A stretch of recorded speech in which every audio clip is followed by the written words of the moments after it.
Yo,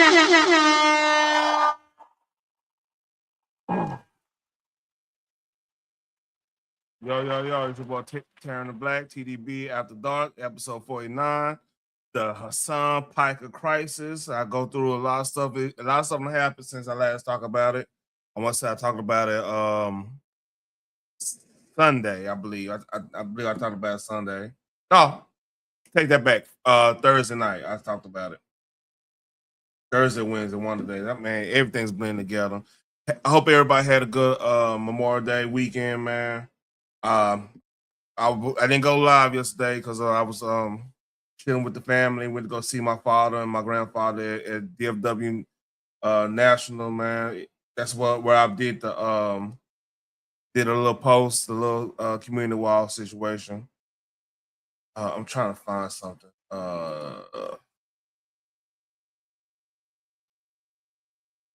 Hold on. All right, say that. Say that later on. Yeah, right here. All right. So yeah, went to DFW National. You know, I have a couple friends buried out there too, man. So I mean, it was a little time reflective, man. Like, man, celebrate people who gave the ultimate sacrifice in the wars, and just appreciate people who served, man. Like who passed. So if y'all know, Memorial Day is for the loss, and it was created during after World War One. The whole because there was a lot of people that lost their life in that war. So it was a way to honor them. It was really to honor I watched a documentary on it to honor the 339th Infantry Regiment. That's, if y'all don't know who that is, that's the Harlem Hellfighters. They depicted on Battlefield 1. And man, look, hey, that was probably one of the most decorated um, units in World War One. They did that thing, man. They served. They end up having to serve with the French because like it was a lot of people that was with that, keep everything segregated back in the Gap, and Pershing had to let them out, man, but. Which is crazy because Pershing, he, he's like, I think he's the second 5-star general we ever had, but he was, he fought with like a lot of the Rough Riders back in the I'm tripping, the Spanish American War. So yeah, he did them a solid, man. They ended up becoming very decorated, end up saving the French ass in a lot of situations. So yeah, so I went to see the my father's, my grandfather's you know spots. So my grandma mother's out there too. So yeah. So in other news, apparently I don't know how old this is. It happened. Oh, it happened yesterday.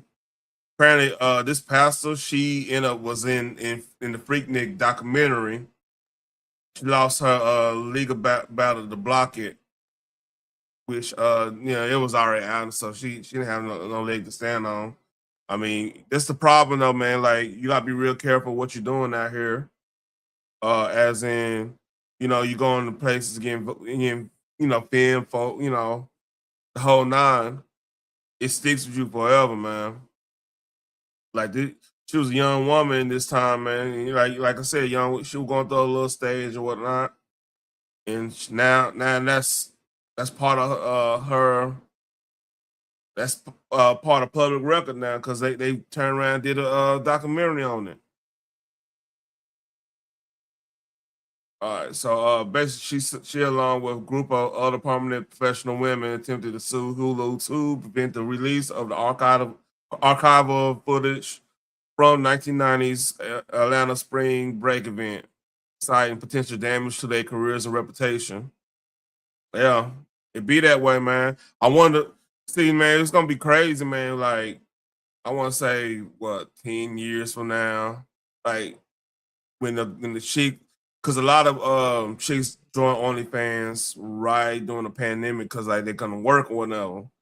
So I want to how that's gonna react 10 years, 20 years from now, because this basically a 30 year.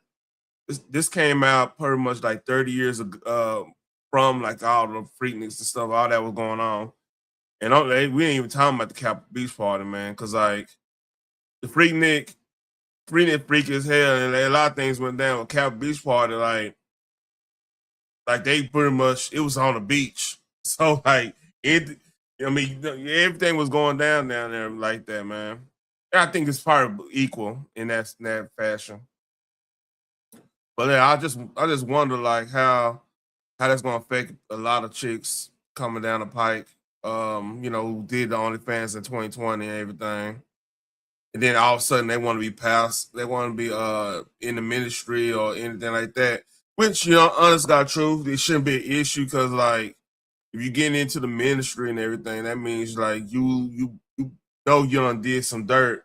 And you trying to get you know got your life together. So that shouldn't have been that big of an issue for them. Cause like, hey, if you open about your faith and stuff, like you only way you get to that point, you have to bump your head a couple times, in my opinion. Like it's hard to pray when you ain't went through anything, man. I mean, it sounds crazy saying that, but it's the truth. Like it's harder that prayer don't come out the same way. You know what I mean? So like apparently, man, like, it'd been better if she had just been open. Like, yeah, you know what? That was me in the '90s. That was me. You know, it was a different time frame. I didn't really know better, but like, hey, God worked through me and got me to this point of knowing the word and knowing how to be an example for other women to go past that point of your life. Because I mean, you go read the Bible, man. There's a lot of people that did wild stuff before they got saved and got their life together. I mean, you could say that too, but hey, when they look that, I'm not gonna go there because hey, my freaky times, man. We were going down, man. I was going to Cat Beach party just like everybody else. So I'm not gonna sit up here and judge her like that, man. But like, hey, I don't see an issue. It'd be different if you just came from that motherfucker. You snuck and went down there while you up the cough or whatnot, right? I'd be more on the side of like, yeah, I kind of get why she wanna, but hey, you gotta stand on that one. But my point is really is like man, you be inspiration. Yeah, you went through it, you did it, but be inspiration. So that's all I got on that. Why do you? All right, so I'm about to put the so let me do this. Let me get that. Oh, you know what? Nah, I could do this one. Yeah, she is judging herself. She ain't right for that either. I wouldn't look. Honestly, truth. She a good minister, man. Hey, if something come out about you, like that should be part of your testimony. Keep it a buck. Like you should be hey, I was out there. Shit, I was, I was going to these events and everything, having a good time and whatnot. But yeah, all right. Let me So Hasan Piker has been subpoenaed by the Treasury Department for going down there, violating the sanctions and stuff of Cuba. Like if y'all know, if y'all been living on a rock, we still got sanctions on Cuba. Like it's been relaxed somewhat with Obama. I think Trump relaxed some of them too, but there's still a whole bunch of them still there. And of course, like we got smoke for Cuba since the Cuban Missile Crisis. That goes with the sub title, the Hasan Piker crisis. So yeah, he's crying now. Let's read. is not great. Okay, I mean it's bullshit, but still not great that they're after your boy. They're up my ass. Pause. And I'll obviously get into it right now. I'll tell you all about it, but let me blast off real quick. We will free you, brother. Yeah, free me. Free me. Free me. I can't believe I'm saying that, but I'm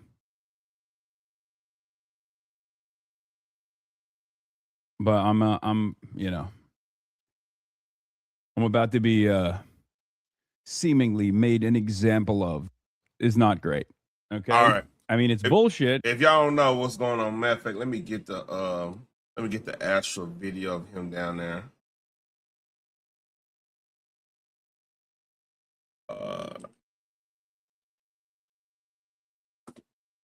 See, we actually got the video of him going down there.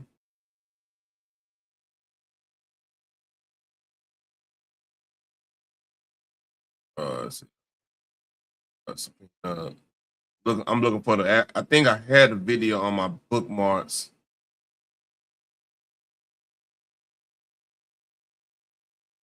All right, bam, got it. And I got some more stuff. Let's see, bam, got that one. That out. All right, got it. So, here's him in Cuba. If y'all don't remember, he was in Cuba back in March. It's incredible. It's truly one of my favorite places officially. I totally understand why Will was saying that about Cuba. It's remarkable. The people's resilience is remarkable. There's like rolling blackouts that take place throughout the day, every day, all around the country, right? 11 million people. But today is a beautiful day out here. It's like 75 degrees, sunny. People are partying. People are partying in the fucking streets. I don't know if it's like an island mindset. I don't know if that has something to do with it. I'm sure that has something to do with it, but like they're just chilling. Like it's incredible. It's truly one of my favorite places officially. I totally understand why Will was saying. All right. So this is him. This is him a couple years ago. This popped up today that goes along with the subpoena. And I got a point I'm making on this and what they actually get subpoena him for. He might be screwed. That's why he's reacting that way. So let's read. I want to go to Cuba. Would you be down? I fucking love Cuba. Oh yeah, you'd be down? Yeah, I filmed a documentary there once.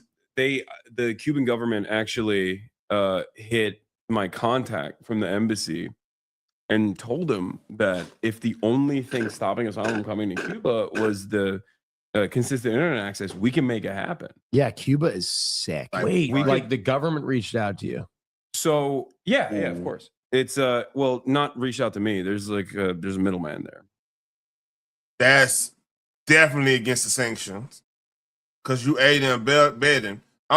We'll go what exactly he's getting subpoena for, but this is incriminating. Because I had a doctor from Cuba. Cuba does this thing called medical missions, and they've been doing it since I believe like the 70s. And it's incredibly successful. They have a massive, very robust like medical program because kind of they have to because they're under an incredible sanctions regime by the United States of America that the rest of the world thinks is abhorrent, except for America and Israel that keep consistently vetoing it over and over again. But this has created a... All right. Let me say it like this, man. Before you do anything foreign, I'm gonna have to. If this ever come to my, if I ever get as big as, I'm never gonna be as big as Hasan and him because he got the youth thing going on. I'm older than him, of course. So, if I ever get somewhat big, as in I'm known worldwide, for having my political takes or whatever, just somewhat big. I'm just saying, if I have like a 100,000 subscribe channel, you know, throwing that out there, that probably never happen. I'm just saying. One thing we have to really worry about, anybody that become big, especially dealing with news and stuff and political news, is foreign actors wanting to persuade you to say this and say that and do this and do that, right? And or just tell a story or whatever. You gotta be very careful on that, because if that foreign asset or whatever, whoever it may be, is part of like a regime that's been sanctioned, that could get you in deep trouble. And so even if you are going over a story of a regime that happens to be like, because it's a fine line when it comes to you actually reporting something, you know, just telling the situation, or you actually helping a regime become a propagandist for the regime. And that's a fine line between, like, you know, free speech and you aiding abetting a foreign actor or something like that. So son, what he just said, and look, we could take this with a grain of salt because people talk shit on the internet. All right. But so the authorities gonna have to, whoever running this Treasury Department, the feds, whatever, the FBI, whatever, they gotta distinguish, like, okay, is this person he's talking to part of the Cuban Communist Party down there? Was that person a foreign agent or whatnot? And from where he sound, how he talking, he making it sound like they are. So everything's alleged right now, because, like I said, he just got subpoena. He probably, if all this is true, I mean, he could get some time on this, because he like it's a lot of stuff. Let me go to what they actually. Yeah, here you go. This is crazy. And not to mention, like, this is supposed to be the next. This is supposed to be the left darling in the answer to, like, the Joe Rogans and like everybody like us who talk about you know, the politics side of the game, like the free. I hate to say free things that have been tarnished, but like pretty much the free press, pretty much the new media. He's supposed to be an answer to that from the left. So let's read. That's a saying somebody coined in a certain sector. That's why I say let's read. It's an inside joke. So let's read. Now investigating Piker and Code Pink, who hosted his trip to Cuba. The feds are looking at funding for the trip, which some think is tied to the Chinese Communist Party. Also under scrutiny, American businessman and social activist Neville Roy Singham, who has donated to Code Pink in the past and has alleged ties to China through his business dealings. The investigation is looking at his trip, which involved as many as 40 American citizens who joined what is being called a Marxist convoy to Havana. The Trump administration wants to know if Piker and Code Pink violated U.S. laws and sanctions in support of Cuba's communist government. For now, nobody has been charged. People have a right to be stupid and support socialism, okay? Despite all the things that you and I might say against that. What they don't have a right to is receive payment, and that is what the feds are investigating now. They haven't been charged with a crime, but just checking if they have received any payment for the propaganda. Piker says he has not yet received a subpoena from the U.S. government yet. Jillian? All right, Lucas Tomlinson. Your department is... All right. So apparently, I'm gonna play. Let's see. Was that the same one? Hold on. No, yeah, that's the same one. So yeah, he got the subpoena today. That's why he was kind of bugging out. So Hasan getting it from Trump administration, and then now a lot of people are saying, well, Nick Shirley violated too because he stayed in that hotel. I wonder if the journalism card won't work for Nick Shirley, because he was actually just reporting what's the word on the ground in Cuba was. So what probably gonna hurt Hasan is the fact that he openly said that he has a connect. So what Cuba does, a lot of the so-called greatest doctors in the world, they are double agent. They tend to be agents of the government and whatnot. So that's one alleged. I gotta say allegedly on that because like that's the running theory is that they use their doctors as spies and everything. That's the word on in the circles allegedly. So he openly said he had a bypass, somebody a word between to do that or whatnot. So that's probably gonna be the part that hurts him. He donated stuff to the regime or whatever that's supposed to go to the people, whatever. There's no way he can get that to the people. So I mean that's probably where Hasan is kind of screwed at. If I'm getting the subpoena right, like because they aid in abetting like a foreign actor or something like that. With Nick Shirley, even if he went to a sanctioned hotel, if they try to get, I don't know if they will actually do anything because like if I'm that's to me that's good information. So that's a strange thing. If they give him something, he probably get a fine for going down there or something like that. If he does get anything, because I don't think Nick Shirley was down there to aid and bed to come to this party. So I don't know, man. That's a weird one.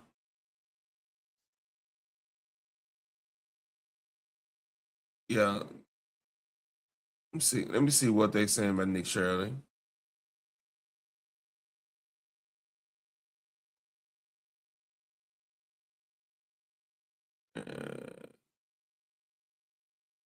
Oh, this just happened.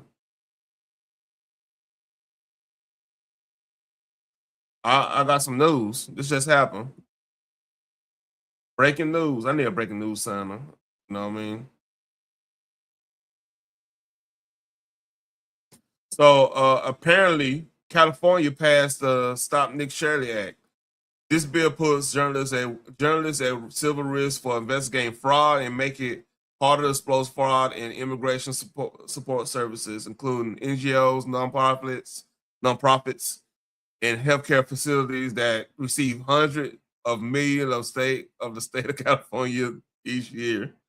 This bill would have made it criminal to expose fake hospices in LA or the Smiley Lyrics, quote unquote, Lyrics Center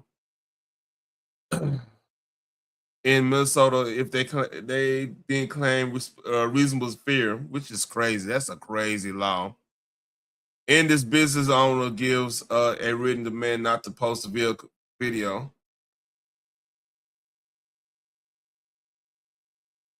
Yeah. So, and he had threats by it's gonna be hard to if they give him anything, they just probably give him a fine of being in that hotel. But then again, they probably even way to fine because like he was under threat. All right, plain and simple. California is trying to make it harder. I already said that. Expose fraud and scare individuals. This might be unconstitutional. This is law. Nick Shirley, real shit. This might be unconstitutional because, like, what dictates? Because, like, hypothetically speaking, right? Let's go with this. They saying stop Nick Shirley. They said, all right, you got TMZ out there, right? And let's say this is in California. Let's say hypothetically, let's say some actor, I'm not gonna give a name or anything. Some actor doesn't want the paparazzi to be filming like they do on them. Technically, they could say, hey, there's reasonable fear. People stalking me, this and that. I kind of need y'all to back off on me, and then you can actually sue TMZ. This might backfire on them, cause you saying investigating. I mean, investigating fraud is one thing, right? Exactly. They can't. Yeah. So what's probably gonna happen? Nick Shirley gonna push the envelope and then get it go all the way to the Supreme Court, or somebody else to push the envelope. Because honest got truth, like Nick can actually. He doesn't have to actually do anything. Somebody else could get motivated to do it. Then he, Elon probably, hey, this California playing a dangerous game. This some First Amendment. Ah, man. So all right. The Attorney General wife, Mia Bunta, created this bill and is now trying to make it law. How is this not it is a conflict of interest?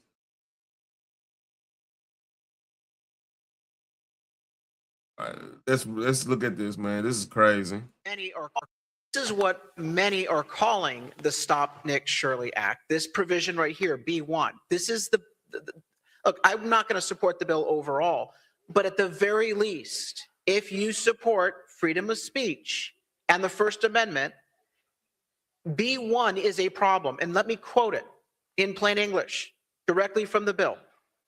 A person shall not publicly post or display on the internet the image of a designated immigrant support services provider. That's the language, plain and simple. It goes on to say, well, only if this so-called provider has given a written request. So let me give you an example. Nick Shirley shows up with his camera crew to the Somali Leering Center, or maybe one of the 90 fake hospices operating in a building in Los Angeles that was highlighted by CBS News. Shows up doing the work of a citizen watchdog journalist. This is something we should promote. We should say, look, we want extra set of eyes. People have a right to go out there and kick the tires and find out what are these organizations doing with our taxpayer funds. Nick Shirley records empty beds at the daycare center, records no patients, no medical supplies, no nurses, no doctors at the fake hospices.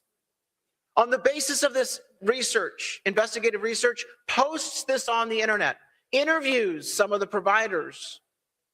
And all these people do is they hand Nick Shirley a business card. Excuse me, Mr. DeMaio. Assemblymember Bonta, you are recognized for your point of order. I asked the member from San Diego to actually stick to the merits of this bill, which actually has nothing to do with so-called. Thank you, Assemblymember Bonta. Your point is well taken. Mr. DeMaio. Oh, no, I'm absolutely sticking to the specifics of this bill. If you show up and take video of those providers under this bill, all they would have to do, all the fraudsters would have to do is hand a business card over to the investigative journalist. And if they posted that evidence that they caught on video on the internet, they would be violating this law. The lawyers in this room know that absolutely under this language would be prohibited from being posted to the internet. This is outrageous. And I'm urging you to uphold the First Amendment and to protect the right of citizen journalists like Nick Shirley. Yeah, this is definitely against the, I mean, the consent laws be damned in a lot of these situations, because like if you're doing a crime, if you're openly doing a crime and somebody film you doing a crime, they can't send you and say, well, you can't post this because it's against this law. It doesn't work that way. Like it's insane, man. California, boy. And others to do. I wonder how much this money is getting funneled back to the state of California, or to the assemblymen and women of California. Do the work that they've been doing, and they've been exposing fraud. And this is fraud that taxpayers ought to know about. This is the dollars of taxpayers, and we have an obligation to make sure that the transparency is provided. You can hue and cry all you want, but that's the language. And I just walked you through a real example of what Nick Shirley and other citizen journalists do. and how it would be made illegal under this bill. When you vote for this, that's what you're voting to do. You are now put on notice, and then when the controversy continues to increase, that's your responsibility. So they passed this law, and it's gonna go to Newsom's desk. If Newsom, I'm telling you right now, you want a gift to keep on giving, let Newsom pass this law, because this it's gonna get challenged in the Supreme Court just by the nature of what the law says. It's gonna get challenged because like you can't prohibit folks from doing journalism, man. That's essentially what you're doing. I'm dumbfounded. See,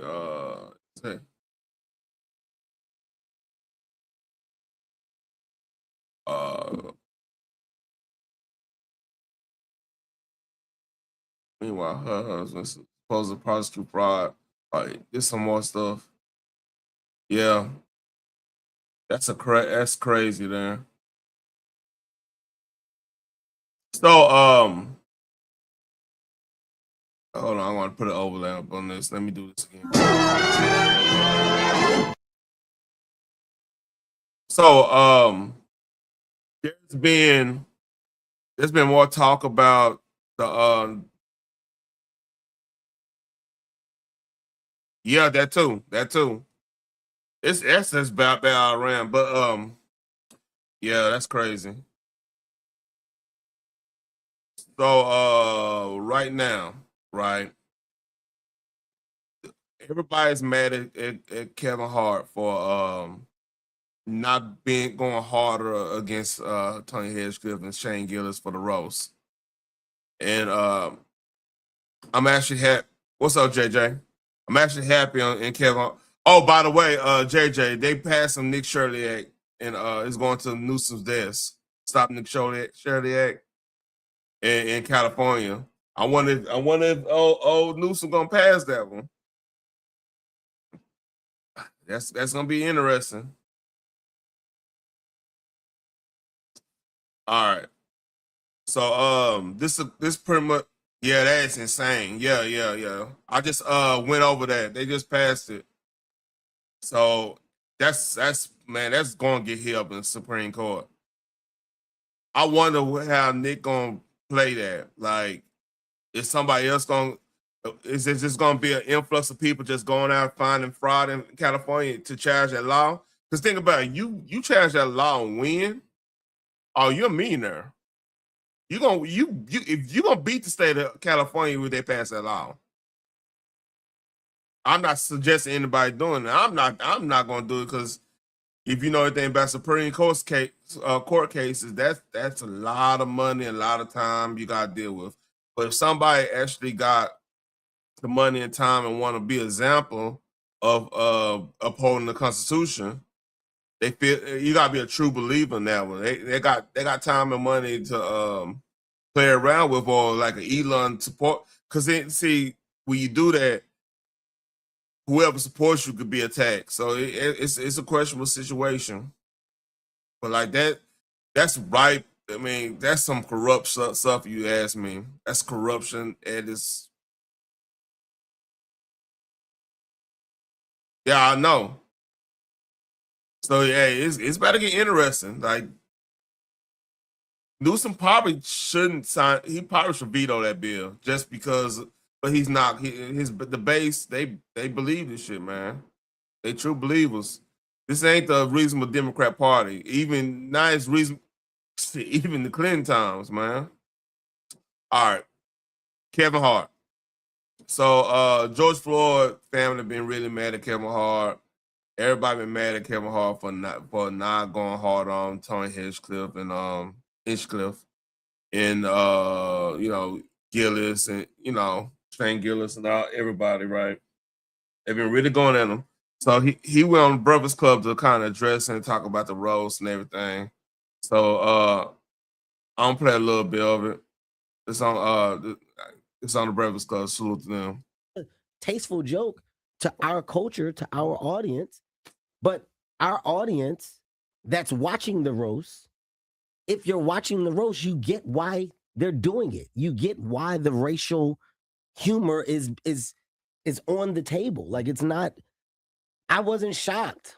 Like, that's what they do. Go look at the Tom Brady one. Like, that's what they do. It happens every year when they do a roast. It's not new. This isn't it's not a new agenda. It's not a new approach to comedy.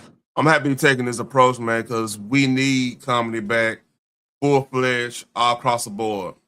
I said this on my review of the roast, man. Like, I think we're a better country when, especially guys. Because here's the thing, what y'all ladies understand, like, if you play football, if a dude play football, any organized sports with a mixed crowd, racist jokes gonna happen.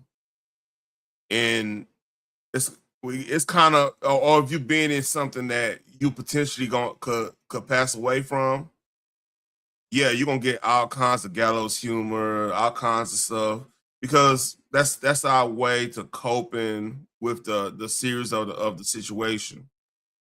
You know, we're gonna say a lot of stuff, off-color jokes, and we might talk about y'all, how good y'all look or whatever. If we, you know, we gonna talk about everything. Just no different than how y'all are in the beauty shop. Like, I've been with my mama in the beauty shop and hear how them old hens talking about different people and this and that. I know how it go, but like, it's the same thing when it comes to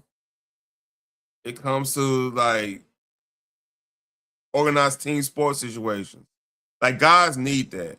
Like, you know, you always, if you play ball in Texas in the 90s, it was always that one dickhead white dude that want to try to change the status quo and want to say some crazy stuff. Then you gotta say crazy stuff to them, and then sometimes every now and then, like, either you're gonna get in a fight and become friends, or you're gonna become friends and then he gonna lay off of that situation. And a lot of times, like, that'd be the main dude who, like, if the cops come to a party, he'll go and talk to the cops and get them up at the party and won't, you know, nothing will keep it going on because his daddy probably a cop or something like that. So, I mean, it's one of those situations where I think words really matter traditionally. Now, it might be different now because now everybody get offended by everything now because the internet, you know. But like, when you dealing with like sport, words don't really matter to dudes as much. What's up, Dishon? What's up, Yaya? But like, words doesn't really matter to dudes as much when it comes to other guys. Because if it got too bad, or you touch a live wire, or let's say a dude just had a breakup with his girl, and you over here, you saying something about you gonna do something to the girl or whatever, you gonna get with her and everything, and you kind of throwing up in the dude's face, okay, that might be a fight. Because dude probably, you know, still feel some type of way about old girl or whatever, right? But like, or you talking about somebody's family that just went through some stuff, or you mean it's levels, it's lines that like we naturally know the line not to cross, and it depends on each person. Like, that's a whole reason to be joking, is to know where the line at, you know. And like, I like Tony Hinchcliffe. I knew dudes like Tony Hinchcliffe that would just he'll outright say something.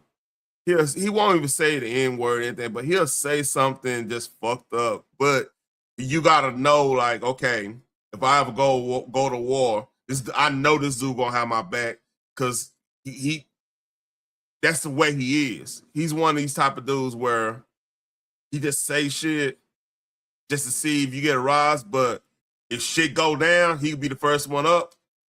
I mean, you got cats like that. You got black cats like that, but it's just, you know, it's a God thing, man. That's 100% a God thing. That's rigged. Comedy. Do you feel like Tony Hinchcliffe went too far when he made that joke about George Floyd? It's Tony Hinchcliffe. Yeah. Like I don't expect less. I don't expect more. I feel like you're saying going too far is the point. I don't want to put words in your mouth. Yes, I mean that's why you're there.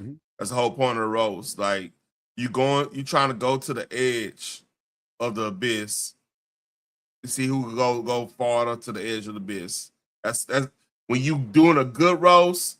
And see, here's the thing: what people don't know, everybody up there probably done heard every mean thing get thrown at them from day one of them wanting to achieve fame and prosperity and everything. Like Kevin Hart probably heard every short joke known to man or every black joke known to man.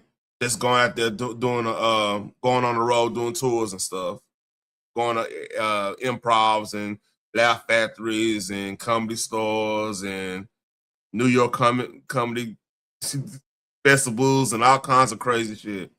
They kind of, especially like Lizzo. Lizzo heard every fat joke ever known to man.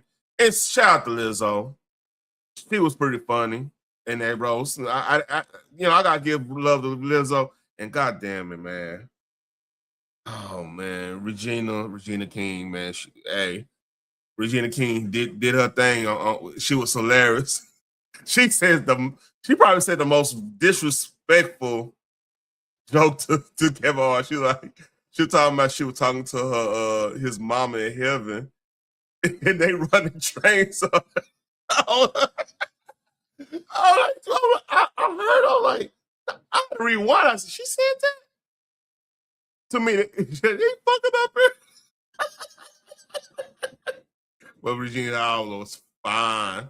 Oh my gosh, she was fine in that dress, man. God damn it. But yeah, like Regina King, she, man. Hold on. It's horrible as hell, but like damn, like compared to the wreck, that one cut deep because she was seancing the parents because they both passed away, and he was like, and she was like, what made it funnier? It's fucked up, but what made it funny is how serious she was into it. That might have been the word. That one is what was bad, and like Rock flirting with Kevin Hart's wife. That was bad. He was like, yeah. He's like, hey, what did he say? He was like, hey, you looking good. You looking good, son. He said, hey, don't talk to my wife. Oh no, it's okay. Hey, you on the roast? I can talk about it now. He was flirting.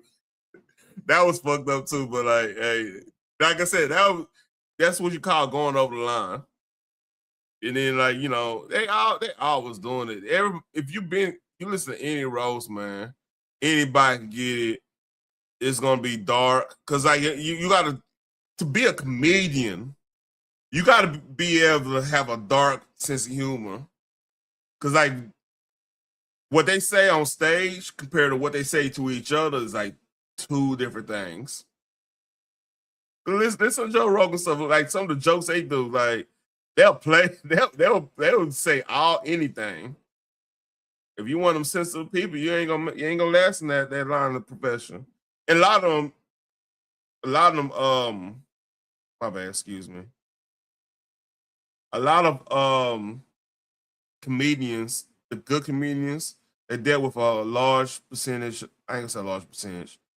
A lot of them dealt with some type of traumatic experience. Like crazy. Like I think Roseanne, she got hit by a car when she was a little girl riding a bike. Joey Diaz, his mom passed when he was like 15. So that was like a moment in his life. Damn, that's horrible. I think a couple of them got ran over by riding a bike in the neighborhood. That was a main thing for a lot of them. But Roseanne was very open about that. So that's something to like when you deal with death, either a loved one pass or you deal with a near death experience, it changed your perspective on life. Like if you ever talk to veterans, speaking of Memorial Day, you ever talk to veterans that you know went through something, they very funny. Like if they're gonna be serious when it's time to be serious, but when you get to know them, yeah, that'll crack jokes. That cracked some of the craziest jokes you ever heard in your life. But you have to understand, they dealt with death. They probably saw their friend. They probably going and do some type of room clearing or something like that, and seen they friends from day one of being in the tour or whatever, or the military or whatever branch, whatever they were going to, or whatever unit they in. They probably just saw their friend. They've been doing all this years and years and months and months, years, day in, day out. Something that's happened to them. It's gonna change your perspective, man. So let's see what else you gotta say. I'm not gonna go this whole 7 minute. And I hate to say this, but I'm going to because we're being honest. People are talking about that joke. Talk about his set. Tony Hinchcliffe arguably had the best set or one of the best sets between Tony and Cheryl. And I would say was good too. Naeem had a really strong Naeem set. had a very strong set. I was laughing out loud at Tony until that joke. Until the joke. But not even just that joke. I don't like when people joke about violent, tragic death. I like Pete's set, and then I was like, why you had to say anything about Charlie Kirk? Pete had a great set too. Pete had a Charlie Kirk joke in it. Like, would I tell those jokes? No. But do I get why they're being told? Mm-hmm. Yes. Like, I'm not looking at Pete crazy. I'm not looking at Tony crazy. Like, that's what I know what you're going to do. Mm-hmm. I know your style of comedy. Did you see the interview that I did with Terrence Floyd, George Floyd's It's brother? hilarious. So he said no shot to you. No, that's look. I'm never watching that. That's fine. I just want to be clear. I'm never watching that. I only brought it up. Even now that you told me, I'm not going to go back and go look at that interview. Hey, that's funny because like when somebody tell you, "Have you watched my video?" or something like that, like I'm trying to. Personal thing, I try not to ask anybody how they watch my videos and whatever, because I'm more likely. A lot of people don't like long form videos, lives and stuff like that. It's a select few. Like if you work actual job where you could sit back and listen. Oh shit, it's raining. Hold up. Oh shit, I just noticed it raining. I'm like, what is that noise? Anyway. Yeah, I try not to even tell my family stuff like I do YouTube and stuff. Like outside of my like immediate or like my nephews and stuff like that, they actually know and they watch on the back end or whatever. But like yeah, when you tell people, hey, I do, people don't really want to hear it until you actually blow up on some shit, right? That's just how it goes. But yeah, it's funny he did it that way, man, because it's honest. But let's read. Because he's a fan. But I just want to make it clear so you understand what I do with my time. Like I'm never doing that. Okay, go ahead. I just asked because he's a fan of you. Mm-hmm. He saw the joke Mm-hmm. and it picked up pretty big. Mm-hmm. So I didn't know if you saw it, but he basically said like as a fan of you and knowing that you came to the funeral to support his family, Mm-hmm. even though it's a roast and Tony, that's what he does. They expected you to kind of be the person that would like stop it right in the moment or just not allow for certain things to happen. And he also said he wanted you to come harder. He said if they're going to joke, why you ain't come harder with your own jokes? All right, racist jokes, I guess. This is actually a good thing to give a rebuttal to. Mm-hmm. See, then they talked about my dead mom and my dead dad. Said that they were running a train on my mom in Israel, right? That was crazy. It was crazy when she went deep. That was a dark one right there. I ain't gonna lie, but it's hard to be mad, man. Man, if she was ugly, it sound fucked up. I know it sound fucked up. Pretty privilege is this. She looked good in that dress. You're like, goddamn, you can't be mad at it. You're like, goddamn, this a roast. I gotta take it. Goddamn, that's so fucked up. I cringed a little bit. Like I said, I had to rewind. Like, man, did she say that? That might have been the most disrespectful. I ain't gonna lie to you. She looks so goddamn. My bad. Killed Great, that. right? Oh wait, that's right. You probably should say killed that. The jokes about Kevin was on a slave ship in a bottle with like the ship in the bottle. Like, I'm going to appreciate humor. I don't get affected by the attempt of humor. I get it, right? In this case, like, do more. It's my production. We're live. The more is what? Like, what is it that you expect me? You want me to take a live production and stand up and fight Tony or have a reaction? Like, Tony told a joke. It wasn't a tasteful joke to us. We didn't like it. Okay. Hey, man, fuck that joke. We move on. I don't understand why we stand on a hill and it becomes like this big thing of like, oh, man, the motherfuckers, they do this and they're attacking the culture. It doesn't have to be that. It literally is either you're a fan of this level of content or you're not. And if you're not a fan, then you don't watch it. So I agree with that. And to prove my point about Regina Hill. I don't know, Regina Hill, Regina King. Let me turn this off. Yeah, she was fine. She was fine that night. It's hard to be mad. It's hard to be mad at. Like, it's hard for me to be more mad at my wife, man. I'm like, goddamn, I ain't that mad now. Come on, I'm tripping. Anyway, let's roll. My last note for all attached to this is very simple. Okay. Whatever the headlines or whatever the dialogue is, my rebuttal is simplicity. Remove me from it. I didn't say it. If you are upset that the night went on, that's a different conversation. It's nothing I can do. It's a production. It's a live production. I'm not compromising the live production for a reaction of what? What do you want me to do? I'm supposed to drag him off? You want me to fight afterwards? You want me to turn it into like what? That's not what I agreed to do. That's not the job at hand. Right. The job at hand was to produce a successful roast, which I did. I also got the rebuttal. I also got to say shit at the end. What are we dealing with here? I'll say it again. Stop talking as if I said it. Mm-hmm. So when you say the family and the family's affected, I didn't disrespect the family. Showed up for the family when it happened. Mm-hmm. Made sure that the family felt supported. Made sure that all things there were actually cool. Behind the scenes, just as an example, you know the one person that I talked to, and I'm not even gonna tell you the conversation, Stephen Jackson. Oh, I know you caught that. That's because that's my nigga. Yeah. See, here's the thing. Stephen Jackson was close to the George Floyd situation because, like, I think he knew of him way back in the Gap or whatever. I think they went to the same church or whatever going on with that neighborhood stuff or whatever. If he didn't get mad and want to go and act a fool and start talking shit online and everything to Kevin Hart, I understand the family, but what I would tell the family, all the family, look, if we start canceling Kevin Hart because of jokes he didn't even make, somebody's going to start trying to cancel you for comments you make or somebody you like comments they make.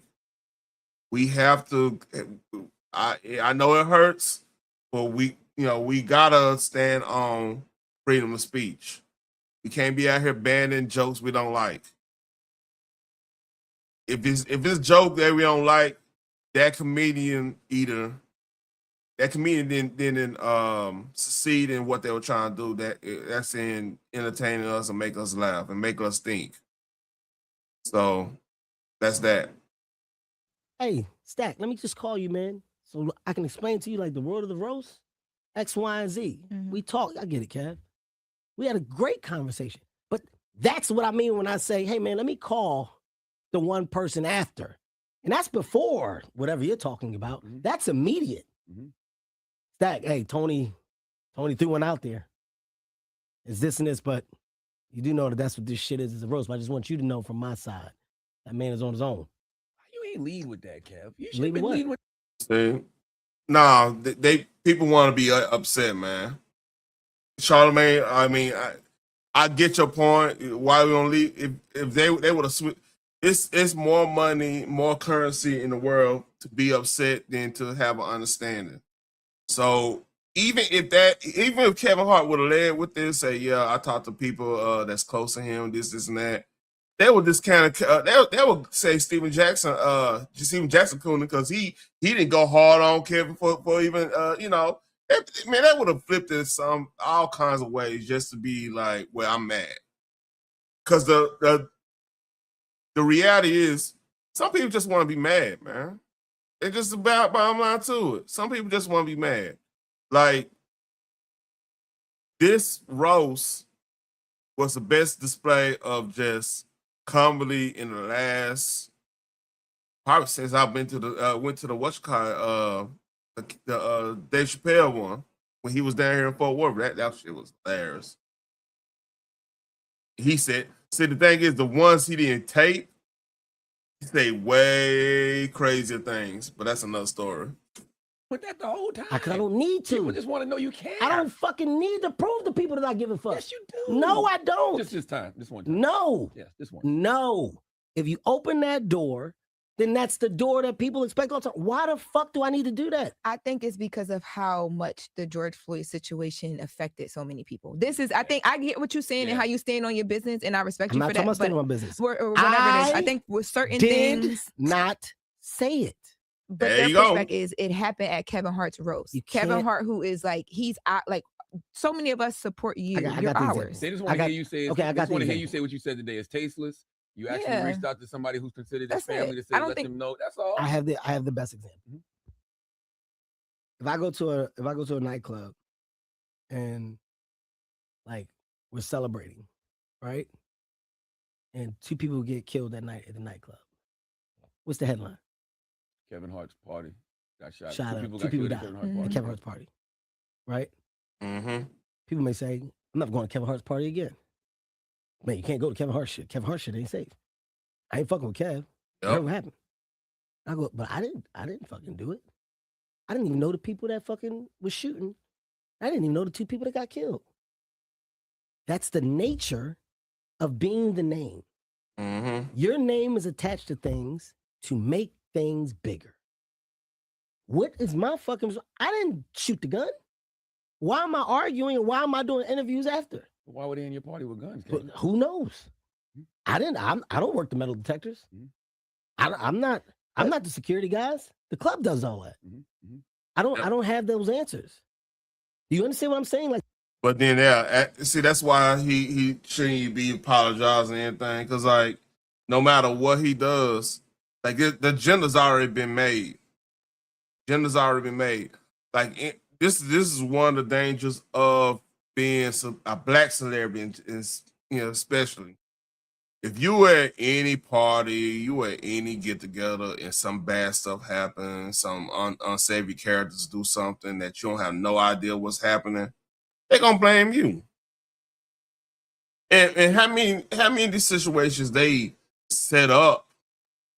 I say they as in a pejorative to the whole atmosphere. I'm talking about like if you're a big time rapper and you kind of clean your life, but you doing an album release party or whatever, it's one low time, and they're like, man, you got too much influence. Let's set some shit off at your party. You know how easy that would be. Like all it takes is, hey, you find out somebody don't like somebody. That's informants everywhere. Oh yeah, I heard, man. Yeah. So they don't like them. Okay, go in there and say, you got your story right there. Have some gunshots fire out. Nobody get hurt, but it just say it was gang related. Now they already labeled you. They don't labeled you as a gangster rapper now. With you not even rapping about gangster stuff. It's just the game dirty, man. Like,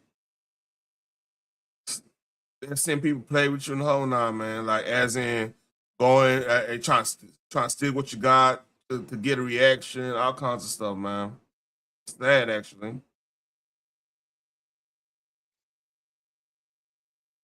Okay.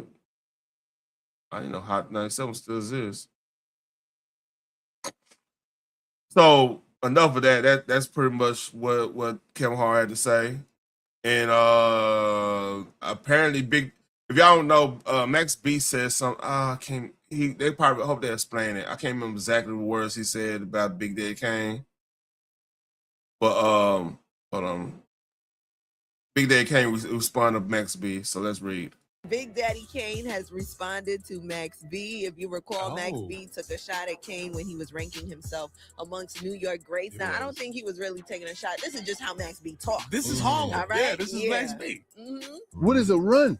Because Kane and them been running since they started. They ain't stopped running. Who, Kane? Big Daddy Kane. Where Kane at? I ain't see Kane. The last time you saw Big Daddy Kane. Come on, man, don't do that shit. Yeah, that's a little wild right there. That's wild. And they like, that's on all them shit. Hey, Harlem niggas from what I hear, they same with Brooklyn cast, same with everybody's in their own little world in New York. You know what I mean? Like if you notice, you watch like the power shows, they rarely talk about what's going on like Brooklyn and everything, unless it's like, you know, it might be like a subgroup here, subgroup there, but mostly they're gonna talk about Queens and like Raising Canaan. I mean, it depends on what we show, but he mostly gonna be on a Queens perspective. Nigga, I just did 18 years like you. I ain't see Kane. Kane wasn't even on the kiosk. Damn.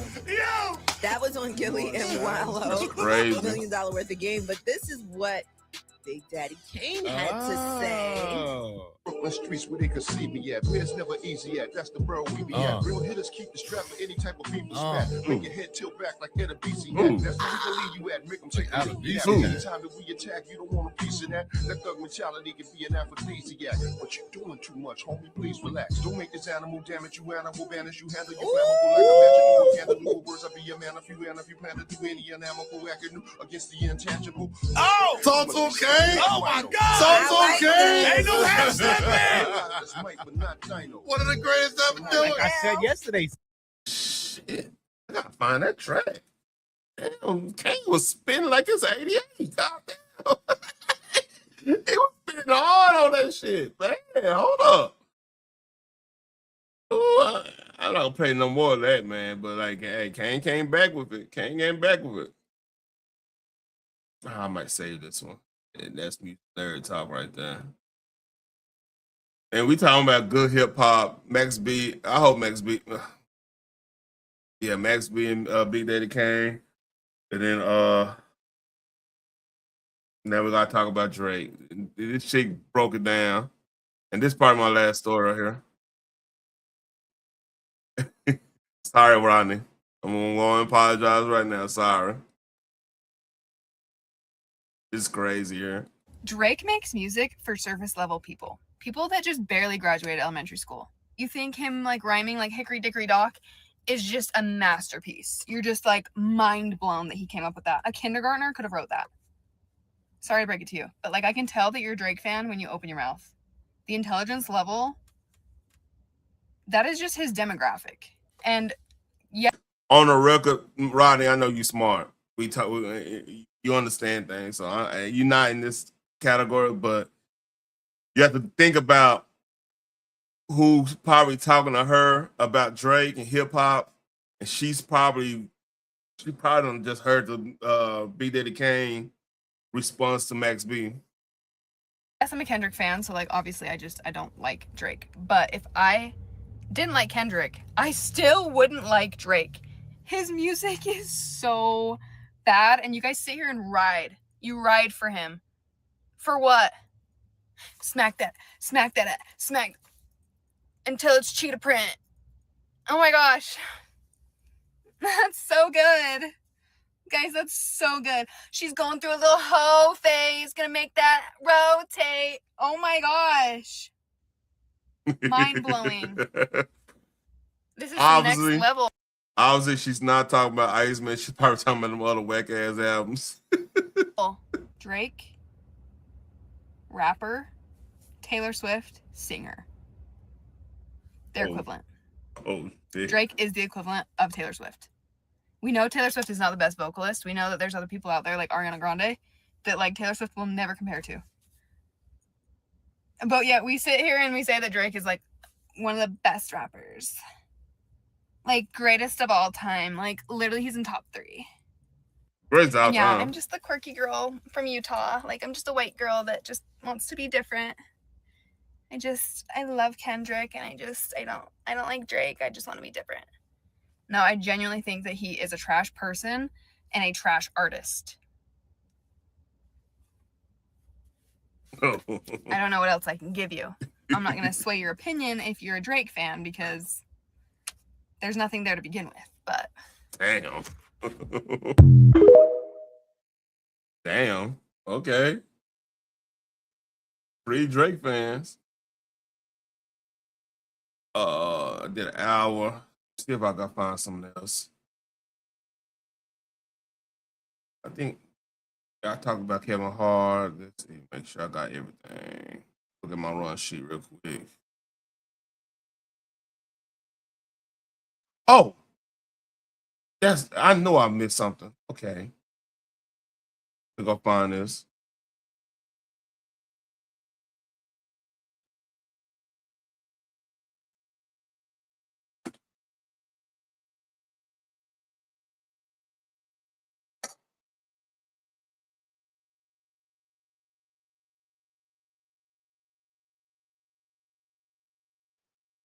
Let's see.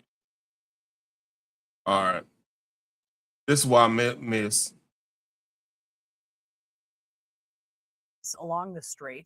Iran were heard in the border city of Bandar Abbas. That's home to a key Iranian naval and air base along the strait. Iranian state media also reporting explosions in other cities as well. The attacks coming as intense discussions are underway tonight to end the war in Iran, but a deal is not in place. Iran's top security official declaring tonight, quote, "There will be no retreat." And there's this from President Trump. These incredible men and women gave their lives to ensure that the world's #1 state sponsor of terror will never have a nuclear weapon. Oh, and they won't. Were heard in the border city of Bandar Abbas. That's home. So apparently another thing happened is we got some, I guess some IRGC members was in Iraq or whatever. In other cities. And they ran up on them and got them about the picture. You know what I'm saying? So yeah, apparently there haven't been any talks on the deals and whatever. Let me make sure I get this. See if there's any more.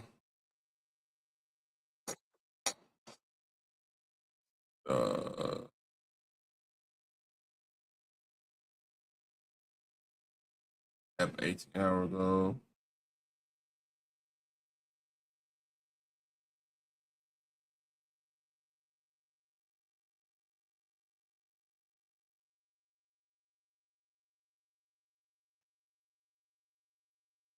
Break a bunch of jump.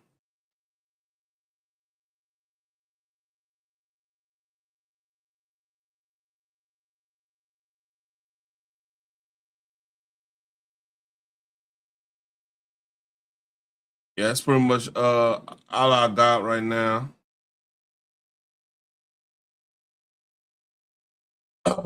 It's getting crazy out here, man. Hey, hopefully y'all pray it up and everything, man. Oh damn! So I ain't been watching any NBA, man. So I forgot the Knicks swept Cleveland, which man everybody should predict that. They ain't had no business beating Detroit like they did.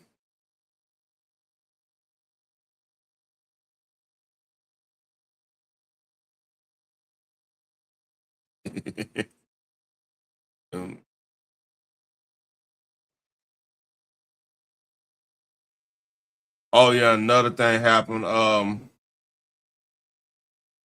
So Josh Jacob ended up getting 5 charges of domestic violence on him, man.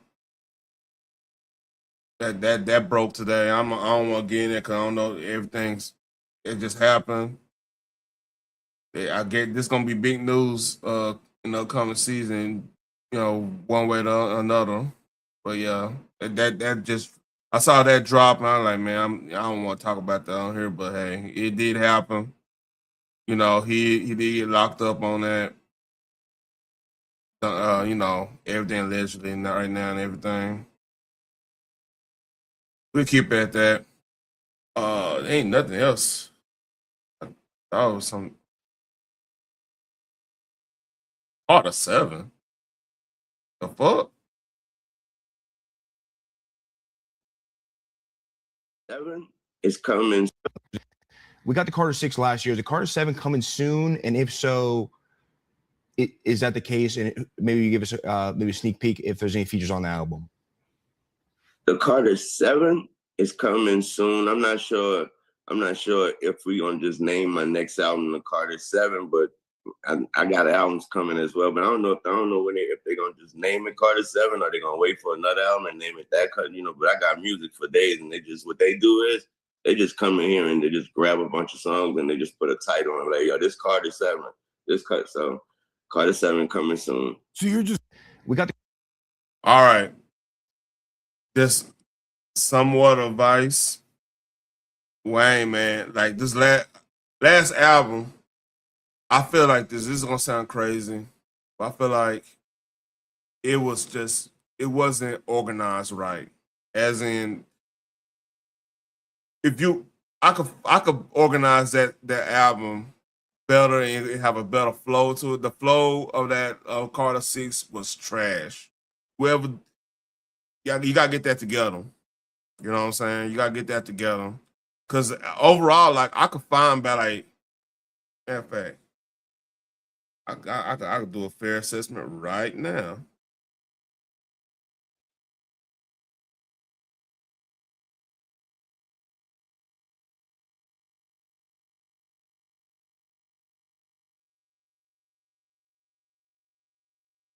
So there's 19 songs, right?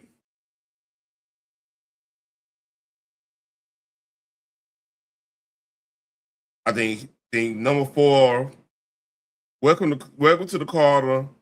Then hip hop should have been right there. Hip hop should have been there. Then Starts. Now we're probably did Cotton Candy.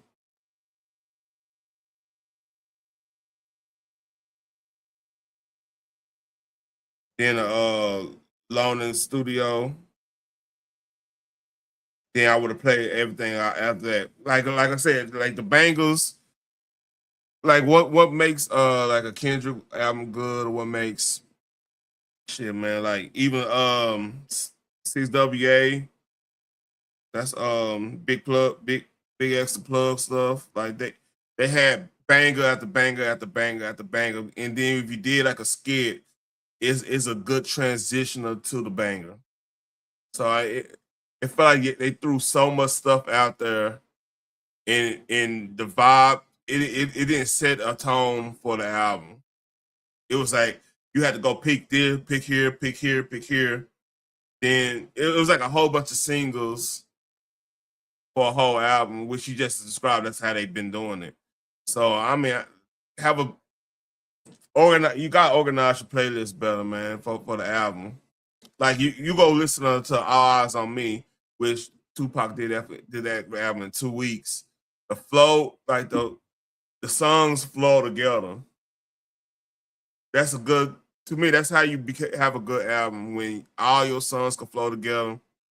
And then you can have that one transitional song that goes to the rest of your album. It had the same format as like a tape. Like the A side was all your bangers more likely, or the song in the B side be more your introspective stuff, or your you might have a B side A side single, and a B side single. You know what I mean? And a B, like, good example, Triumph for Wu-Tang Forever. Triumph is the A side, will be like the The main one, It's Yours will be the secondary single. They both have videos on. It's Yours is fire. That beat. Yeah, man. Ooh, yeah. I love It's Yours beat because it had like the synthesizer going and everything. RZA did his ass on, man. He put his ass in that beat. Pause. But yeah, Carter 7, yeah, man, you gotta get that organized better, man. But that's about it, man. I did an hour, 16 minutes. Salute to everybody, man. I'm about to go and eat me something and get ready for the bed. Oh, take a shower and get ready for bed and everything. Appreciate everybody coming through. Like, share, and subscribe. If y'all doing a replay, please comment. I really appreciate it. Salute. Hold on.